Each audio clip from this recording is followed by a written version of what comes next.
我哋嘅功能唔係售賣，但係我哋嘅攤位會有部分產品呢係可以做慈善義賣。遲啲我哋會再同大家講一講。如果大家有興趣，亦都可以問我。係啦，咁我哋主要呢就係透過展覽會啊、講座啊、設計比賽、一啲嘅贊助項目，譬如係珠寶小姐嘅選舉啊，又或者之前我哋其實都有贊助過一出電視劇嘅。咁我哋亦都會係組織一啲大溪地考察啦、慈善義賣活動等等，去藉此推廣同埋宣傳大溪地珍珠嘅。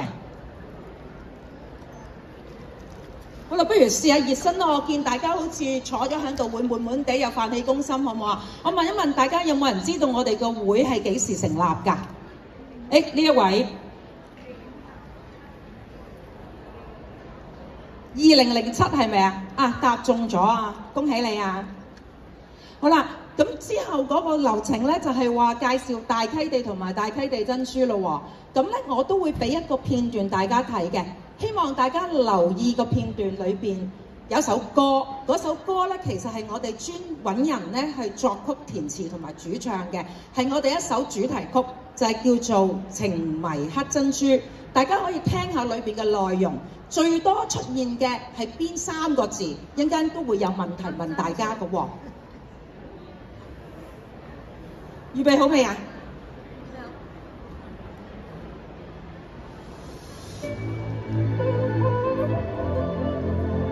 嗱，咁就會有好多大溪地嘅實景去俾大家睇下，大溪地係點嘅樣㗎啦。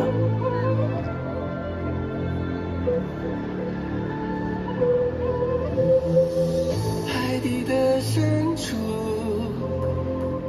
有顆黑珍珠，光滑銀杏中柔情似水流，它純淨無瑕，像夢中的花，每絲光彩都讓我向往。在深海的懷抱裡，一顆珍珠在閃耀，它的光芒如此迷離，讓我心神都亂跳。它的美麗無可取代，讓人漸漸產生依賴。我渴望能擁有它，如同擁有珍珠般的愛。時空的阻擋，你我歷經風和浪。我心中最美的歌，在每個明天為你唱。你是最美珍珠，是我心中的刀光，每一次的微笑，我映照出你模樣。最美珍珠，是我夢中的希望，在愛的旅途上，點亮我世界。嫵媚的光。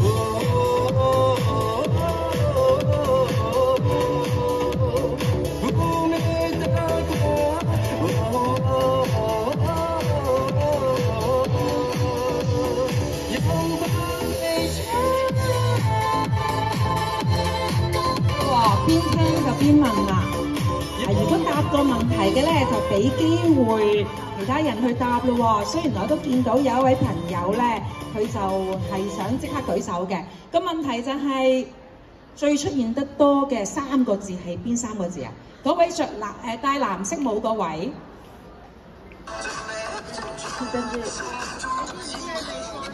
跟住係啊，其實個主題就已經話咗俾你聽啦，情迷黑珍珠裏邊重複都會講就係、你是最美嘅黑珍珠啦。黑珍珠靚唔靚啊？靚。風景靚唔靚啊？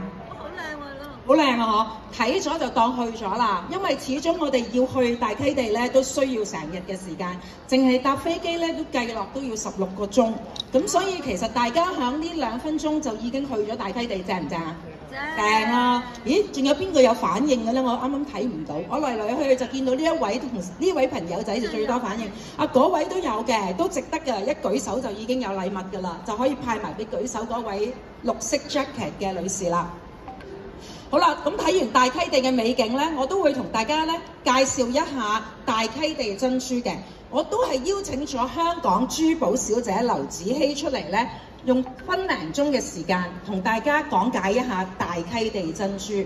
有部分嘅朋友，有部分嘅 fans 可能次次都有嚟聽我嘅講座嘅。當溫故知新。未聽過嘅就聽一聽，因為分零鐘大家就可以了解到大溪地珍珠究竟點樣靚法。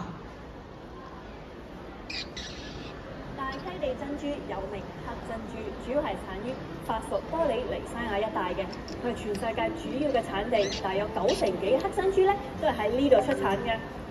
大溪地珍珠嘅直徑一般係8到14毫米，逾18毫米嘅珍珠被視為稀世珍品。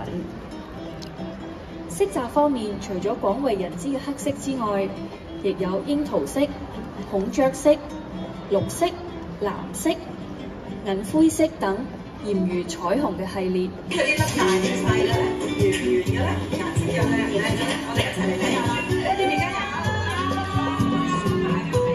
形狀方面，圓形一直係備受追捧，其他形狀如橢圓形、水滴形、環狀形、巴洛克形嘅異形珍珠，亦漸漸變成設計師與歐美市場之選。畢竟每100粒毛貝，只有一半能成功孕育出珍珠，上乘嘅亦只有1到2%。優質嘅大溪地珍珠咧，每年嘅產量係唔超過15萬粒嘅，咁有4到5成咧係通過拍賣會出售嘅，所以大溪地珍珠咧係非常之罕有同埋非常之珍貴嘅。又係問題嘅時間啦！嗱，我兩位設計師咧，其實坐到都滿滿地啊，佢都有機會攞禮品㗎嘛，係咪先？大家有冇反對？咁我又想問一問我身旁呢位設計師啦，其實幾多毫米嘅大溪地珍珠我哋被視為稀世珍品咧？18毫米。啱啦！嗱，咁呢位設計師當然都會有一個換領獎品嘅券啦。咁啊，隔離呢一位 Yuna 啦，我又想問一問你啦，可唔可以講3個你最中意嘅大溪地珍珠嘅顏色？綠色、彩虹色同埋幻彩。好，咁其實幻彩色、彩虹色同埋係綠色，其實個元素都係帶綠綠地色啦。咁除咗呢啲顏色之外，我又想問下台下嘅朋友咯，仲有咩顏色呢？呢位男士，你雖然冇望住我，但係我見到你舉咗手，就係你啦。仲有咩顏色啊？不好意思，我剛舉手是因為我朋友在那裡，我想。但你識唔識答先？你識唔識答？有冇聽書？答到都有禮物㗎喎！大溪地珍珠有乜嘢顏色啊？有白色、黑色。黑色個可係啊，嗱，連白色都會有嘅，不過咧就有少少奶白嘅感覺，就唔係純嘅白色咯。大溪地珍珠都會有一啲奶白嘅顏色嘅，但係比較少一啲。咁你都會有禮品嘅，歡迎你一陣過嚟我哋度去攞禮品嚇。嗱，咁除咗顏色之外，尺寸啊，頭先就講18毫米就係稀世珍品啦。咁其實一般係幾多毫米至幾多毫米？呢位女士啊，第2位第一行係啦，8至14。